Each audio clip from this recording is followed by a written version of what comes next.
Christmas Day began in London nearly an hour ago. The church bells did not ring at midnight. When they ring again, it will be to announce invasion. And if they ring, the British are ready. And all along the coast of this island, the observers revolve in their reclining chairs, listening for the sound of German planes. The firefighters and the ambulance drivers are waiting too. The blackout stretches from Birmingham to Bethlehem. But tonight, over Britain, the skies are clear. This is not a merry Christmas in London. I've heard that phrase only twice in the last 3 days.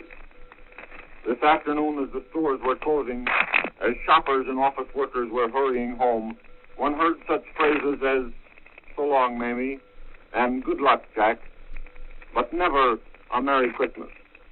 It can't be a Merry Christmas.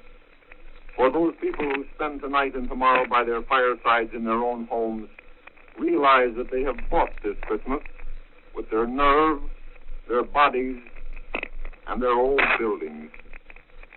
Their nerve is unshaken. The casualties have not been large. And there are many old buildings still untouched.